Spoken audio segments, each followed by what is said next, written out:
Hello everyone, I'm Sarah of Rich Textures Crochet and welcome. Today we're going to learn how to crochet this rolling wave stitch.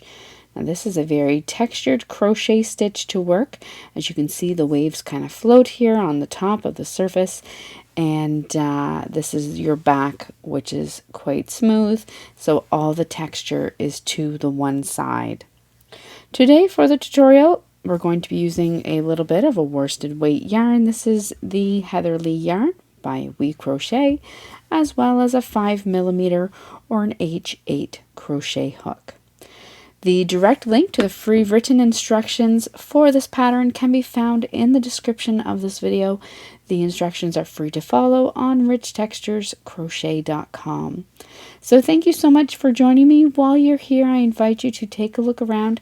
Don't forget to subscribe. This channel is updated every single week with free crochet patterns and stitch tutorials. Let's grab our hooks and yarn and get started. Now our stitch today is worked in rows, so we're going to start by making a slip knot. You're then going to work a foundation chain, and your foundation chain today will need to be a multiple of 6 chain stitches. So today I'm going to go ahead and chain 24.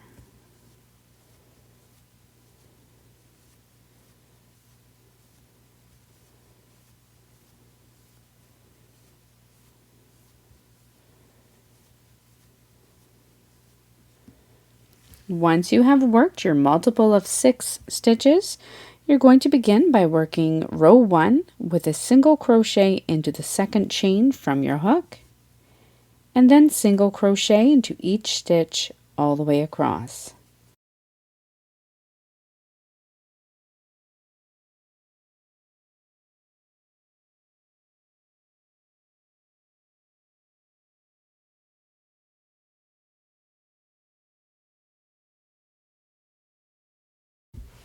At the end of row 1, you're going to chain 2 and turn your work. Your chain 2 in this case is going to count as a double crochet stitch. Now for row 2, we're going to work a double crochet into the next stitch, and then double crochet into each stitch all the way across.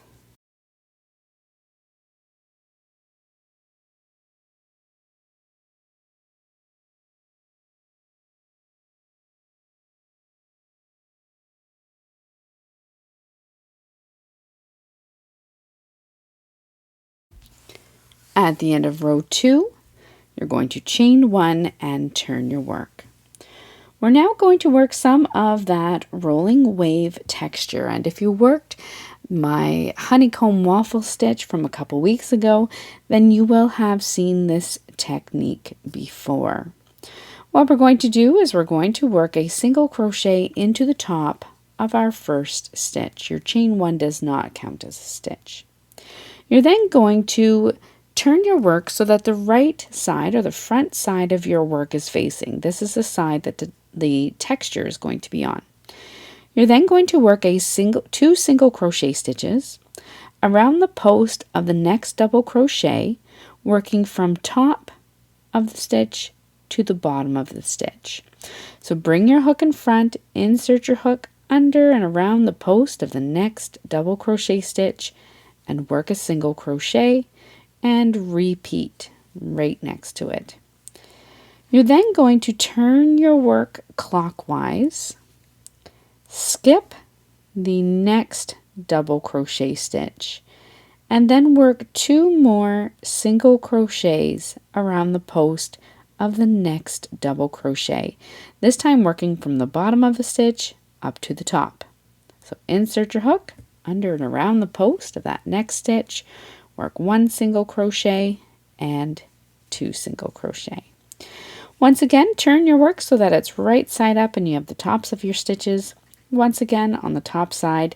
You're then going to work under both loops of each of the next 3 stitches 3 single crochet stitches. So 1, 2, and 3. 1 single crochet in each of the next 3 stitches.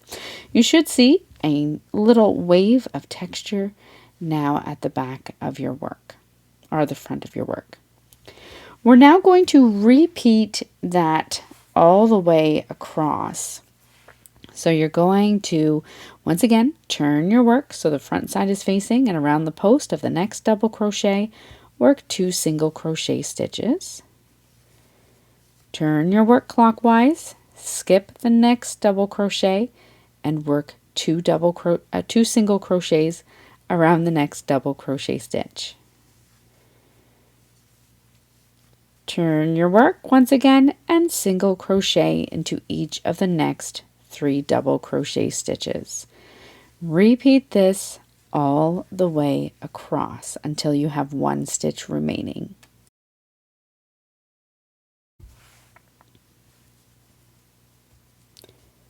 I am here working my final wave.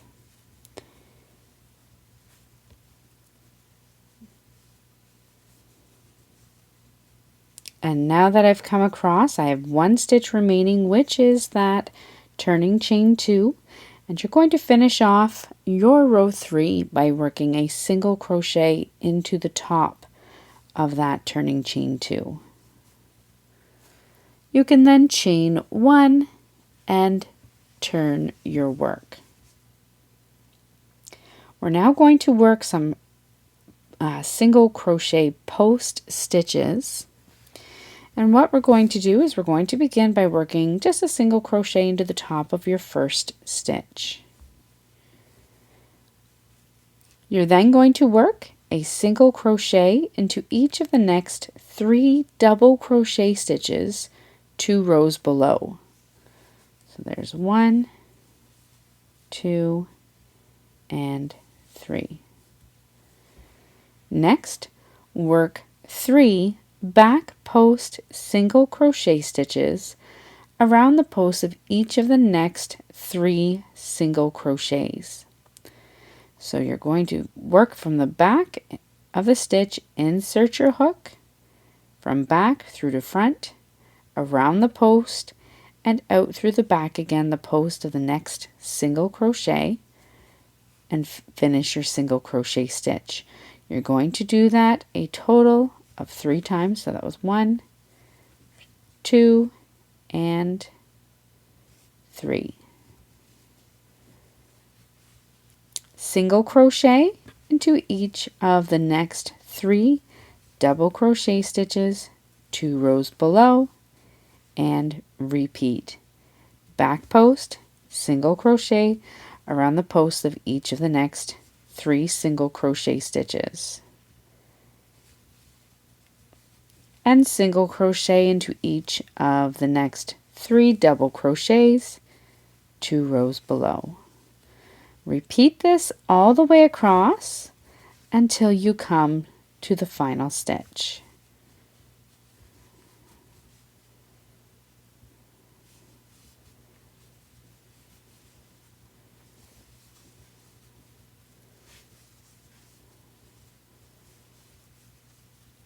When you come to your final stitch, you're simply going to work 1 single crochet into the top of the final single crochet stitch, chain 1, and turn your work. You will see all of the texture on that front side. Now for row 5, we're simply going to single crochet into the top of the first stitch, and then single crochet into each stitch all the way across.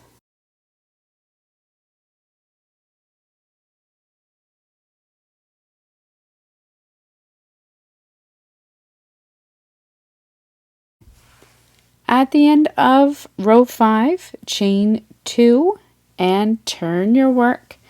Now for the repeat in this pattern, you're simply going to repeat your rows 2, 3, 4, and 5. Your row 2 began with the double crochet row. So repeat rows 2, 3, 4, and 5 for as long as you would like.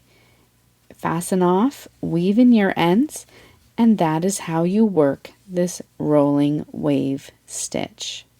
So thank you so much for joining me. Once again, I invite you to take a look around, check out the crochet stitches playlist if you're looking to learn more crochet stitches, and I look forward to seeing you again soon. Until then, happy crocheting. Bye.